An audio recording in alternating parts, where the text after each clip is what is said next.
1 जनवरी से 2025 का नया वर्ष शुरू होगा और अभी बिहार में धूम मची है, खासकर ये विशेष शिक्षकों की। 27 दिसंबर से औपबंधिक नियुक्ति पत्र बंटना शुरू हो गया और पूरे बिहार में चर्चा मैंने पहले भी की थी कि 2 दिन विशेष शिविर लगा करके प्रखंड स्तर पर और औपबंधिक नियुक्ति पत्र बंटना है। अभी तो प्रथम चरण में 1,87,000 शिक्षक जो उत्तीर्ण हो गए हैं, फरवरी महीने में न पास कर गए थे, उन सब की काउंसलिंग हो गई थी, सबको अब नियुक्ति पत्र बंट रहा है। और काउंसलिंग में तो पहले 3-3 जिला का ऑप्शन मांगा गया था सबसे ना, अब तो हो गया कि नहीं, जहां पढ़ा रहे हैं वहीं योगदान करना है। तो अब नया औपबंधिक नियुक्ति पत्र जो बटा है और नए साल में कोई 1,87,000 जो प्रथम चरण में पास किए हैं और द्वितीय चरण में भी पास कर चुके हैं 65,000, अब उनकी काउंसलिंग हो रही है। अब उन्हें भी तो नियुक्ति पत्र बटेगा इसी तरह से। तो कुल मिला जुलाकर 2,52,000 सक्षमता उत्तीर्ण शिक्षक हो गए बिहार में। अब उनकी कुछ मौलिक मांग है, मौलिक समस्या है, इसको लेकर कल बेगूसराय में सक्षमता परीक्षा उत्तीर्ण शिक्षक संघ एक संगठन बन गया है और बेगूसराय में कल ये बैठक हो रही है और संघ के जिला के कम से 5 पदाधिकारियों के, अध्यक्ष, उपाध्यक्ष, सचिव, कोषाध्यक्ष, इस तरह से हर जिले से कम 5 पदाधिकारी बेगूसराय में इकट्ठा हो रहे हैं। वहाँ बैठक होगी और उसमें भावी रणनीति तय करनी है कि क्या किया जाए। 1 जनवरी से 7 जनवरी तक सबको योगदान करना, तो सरकार का आदेश है, योगदान तो करना ही है। परीक्षा पास कर गए और सरकारी कर्मी का दर्जा लेना है, आगे की सुविधा लेनी है, सब कुछ करना है, तो योगदान तो करेंगे ही। लेकिन योगदान के पहले कुछ एक ऊहापोह और पेंच फंसा है। ये सारे शिक्षक वर्षों से काम कर रहे हैं। अब यदि 2003 और 5 से गिनेंगे तब तो आप जरा वर्ष गिन लीजिए कितने साल हो गए। और नीतीश जी के भी राजपाट में भी तो नियोजित शिक्षक नियुक्त हुए थे। ये 2008 से ना तो हुआ था कि एक जिला से दूसरे जिला में भी लोग आवेदन करने लगे थे, इसकी संख्या भी अच्छी खासी न हो गई। लगभग 3.5 लाख शिक्षक नियोजित शिक्षक हो गए, जिसमें 2,52,000 तो सक्षमता परीक्षा उत्तीर्ण शिक्षक होगा। एक बड़ा सवाल है, सबसे बड़ा, कि जनवरी से 2 बार इंक्रीमेंट जो जुटता है 3%, वो 1 जनवरी को ही जुटता है। और 1 जनवरी से विशेष शिक्षक का वेतन मान 2,52,000 के ये नए नियुक्ति में गिने जाएंगे क्या? ये नई नियुक्ति है या सिर्फ पदनाम बदल गया है?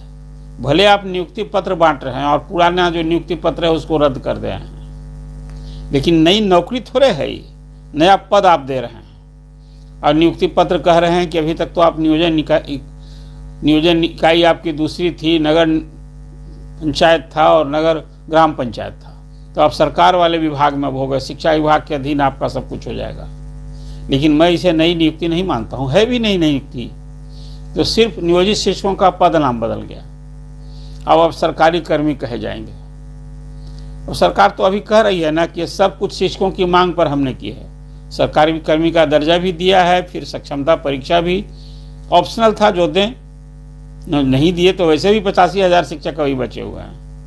तो ये 2 सवाल अभी है, एक तो इंक्रीमेंट का और दूसरा है वेतन संरक्षण का। बाकी तो नियोजित शिक्षकों ने जो लड़ाई की वो अब तो बिल्कुल उसका रंग देखने को मिलेगा कि नए साल में सभी 1 जनवरी से 7 जनवरी तक सब विशेष शिक्षक हो जाएंगे। तो अब देखिए कल जो बेगूसराय में बैठक होने जा रही है इस सक्षमता उत्तीर्ण शिक्षकों की, अब उसमें क्या फैसला लेते हैं। मुझे तो लगता है जो आम सहमति, जो आम भावना दिखी कि सब लोग योगदान करेंगे, जो पास कर गए हैं वो सब योगदान करेंगे। दिल्ली सवाल तो अपनी जगह अभी भी कायम है कि उनकी सेवा निरंतरता का क्या होगा। सरकार को इस समझ में सकारात्मक डिसीजन तो लेना ही होगा। वेतन संरक्षण की बात की थी सरकार ने, जो 2023 में फरवरी में नियमावली आई थी विशेष शिक्षकों की, उसमें तो स्पष्ट है कि वेतन संरक्षण मिलेगा।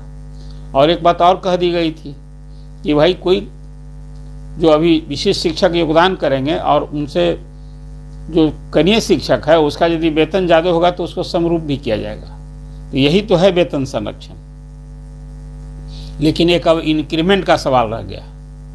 और सेवा निरंतरता की तो इसलिए मांग जायज है कि इसी के आधार पर फिर आगे जब सरकारी कर्मी बन जाएंगे तो उनको पेंशन आदि में लाभ मिलेगा। जितना वर्ष की सेवा अधिक से अधिक होगी उस हिसाब से ना पेंशन मिलता है। 10 वर्ष के न्यूनतम सेवा पर पेंशन शुरू होता है, 20 वर्ष की सेवा पूरी हो जाती है तो पूरा पेंशन मिलता है। तो नियोजित शिक्षक जो विशिष्ट शिक्षक बन जाएंगे वो तो कुछ गिने चुने भाग्यशाली ही होंगे जिनको पूरा पेंशन मिलेगा। कहे कि 20 साल अब नौकरी करनी है ना, कल से 1 जनवरी 2025 से अभी जो आदेश है। और वैसे शिक्षक जो नियोजित शिक्षक 28,000 बीपीएससी शिक्षक बन गए हैं, अभी तो उनकी भी सेवा निरंतरता की मांग अपनी जगह कायम न है। उन्हें तो सिर्फ विशिष्ट शिक्षक बीपीएससी शिक्षक हो गए, माने अध्यापक हो गए, लेकिन उनको तो पुरानी सेवा का तो कुछ लाभ मिला नहीं है। एक ये मौजूद सवाल है जो अभी आपको ये अपडेट कराना जरूरी था। और अभी कल परसों तक अभी सभी जिलों में नियुक्ति पत्र लोगों ने नहीं लिया है, बट रहा है। अब उसके साथ सबको देख रहे हैं कि जिलों से जो चिट्ठी जा रही है उसमें 10 दस्तावेज मांगे गए हैं कि भाई ये नियुक्ति लिखा है। उसमें जो नियुक्ति पत्र का अभी मैं प्रारूप देख रहा था उसमें कहा गया है कि बिहार विद्यालय विशिष्ट शिक्षक नियमावली 2023 एवं बिहार विद्यालय विशिष्ट शिक्षक संशोधित नियमावली 2024 में निहित प्रावधानों के तहत जो बिहार विद्यालय परीक्षा समिति पटना के विज्ञप्ति संख्या 34/2024 के परिप्रेक्ष्य में सक्षमता परीक्षा 2024 के घोषित परिणाम के आधार पर आपके द्वारा काउंसलिंग में प्रस्तुत होने के पश्चात एवं आवश्यक कागजात प्रदान करने के उपरांत यह औबंधिक नियुक्ति पत्र निम्नलिखित शर्तों के साथ निर्गत किया जा रहा है। अब उसमें कहा गया है कि यह नियुक्ति पत्र औबंधिक रूप से निर्गत किया जा रहा है। विभाग द्वारा आपके प्रमाण पत्रों का सत्यापन संबंधित इश्यूइंग अथॉरिटी से कराया जा रहा है। यदि प्रमाण पत्र गलत पाया जाता है तो यह नियुक्ति रद्द कर दी जाएगी और आवश्यक कानूनी कार्रवाई भी की जाएगी। बिहार विद्यालय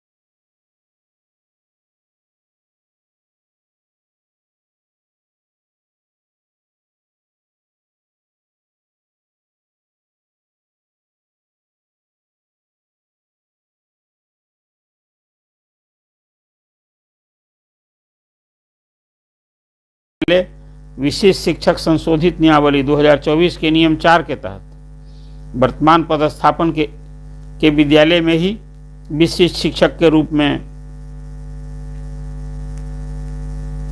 पदस्थापन आदेश निर्गत किया जाएगा जो मिला है सबको। और इसके आधार पर 1 जनवरी से 7 जनवरी के बीच योगदान देना होगा। पदस्थापित विद्यालय में योगदान के पश्चात आप विशिष्ट शिक्षक कहलाएंगे एवं आप स्थानीय निकाय के शिक्षक के पद से स्वतः विरमित समझे जाएंगे। दिनांक 1 जनवरी 2025 से अथवा विशिष्ट शिक्षक के रूप में योगदान करने की तिथि जो बाद में हो से आपको विशिष्ट शिक्षक का वेतन अनुमान्य होगा। और सभी शिक्षकों को जो सब अभी नियुक्ति पत्र मिला है औबंधिक, अब सभी ऐसे शिक्षकों को एक आईडी सरकार ने सबको इंडिविजुअल दिया है और यही आईडी उनका पहचान पत्र अब हो गया। इसी आईडी से अब वो आवेदन भी देंगे। नाम देंगे तो आईडी जैसे हर का जैसे होता है ना, Aadhaar card number, PAN card number, तो अभी सभी ये कार्यरत जो विशिष्ट शिक्षक बनने जा रहे हैं उस सब के लिए अलग अलग वो आईडी नंबर दिया गया है। और अब सब कुछ पत्राचार इसी आईडी से मानिए उनका पहचान पत्र हो गया। ये सबको एक चिट्ठी दी गई है और उसमें अंत में एक घोषणा करनी है उनको। उसी औबंधिक प्रमाण पत्र में वो कहते हैं कि मैं घोषणा करता हूँ या करती हूँ कि मेरे द्वारा विशिष्ट शिक्षक नियुक्ति प्रक्रिया हेतु दी गई सभी सूचना प्रमाण पत्र सत्य है। मैं विभाग की उपरोक्त शर्तों को जो अभी हमने आपको जानकारी दी को मानता हूँ या मानती हूँ। मेरे द्वारा दी गई कोई सूचना या प्रमाण पत्र यदि गलत पाया जाता है तो मेरे विरुद्ध नियमानुसार कार्रवाई करने हेतु विभाग स्वतंत्र होगा। और एक अंत में है कि मैं यह भी घोषणा करता हूँ या करती हूँ, उपरोक्त खंडिका 3 के अनुरूप विद्यालय पदस्थापन पत्र निर्गत होने के 1 सप्ताह के अंदर त्याग पत्र / अनापत्ति प्रमाण पत्र सक्षम प्राधिकार से प्राप्त कर नियोक्ता को समर्पित करूंगा या करूंगी। तो इस प्रकार जो विशेष शिक्षक की नई नियुक्ति हो रही है वो अब नई नियुक्ति है कि फिर पदनाम बदलने वाली बात है। अभी एक सवाल है जो आप पर छोड़ देते हैं, क्या कि सरकार तो कहेगी कि फिर कि हमने इतना नियुक्ति की है, बम्पर नियुक्ति की में पता नहीं है गिनती होगी क्या। एक सवाल था जो आपके सामने मैंने रखी है और कल समूह की निगाह ये टिकी होगी कि जो ये संघ है अभी सक्षमता परीक्षा उत्तीर्ण शिक्षकों का जो संघ है वो कल क्या फैसला लेता है। 2 उनकी मूल समस्या रह गई है। एक तो 1 जनवरी से जो देय है उन्हें 3% इंक्रीमेंट का लाभ और दूसरा है सेवा निरंतरता का लाभ। ये 2 उनकी मौलिक मांग है। फिलहाल तो जो सक्षमता परीक्षा उत्तीर्ण शिक्षकों पर पहले से तलवार लटक रही थी कि जहाँ पढ़ा रहे हैं वहाँ नहीं, जहाँ सरकार भेजेगी वहाँ योगदान करना है, ये समस्या तो फिलहाल विधानसभा के चुनाव तक टल ही गया है। मुख्यमंत्री ने जो आपको भरोसा दिया था, दिलाया था, ये चुनावी साल है ना, और आप विशेष शिक्षक बनने जा रहे हैं, नियोजित शिक्षक। सिर्फ शिक्षक की संख्या नहीं है, आप इतने परिवार हैं, तो इतने परिवार की नाराजगी थोड़े नीतीश गवर्नमेंट मोल लेगी। तो आप सबकी सुविधा का ख्याल रख रही है। दूसरी ओर 1,60,000 जो आवेदन आ चुके हैं विशेष समस्या को लेकर, अब उनका भी चरणबद्ध जो 7 कोटि मांगी गई है उनका भी अब तो पोस्टिंग की बात हो रही है।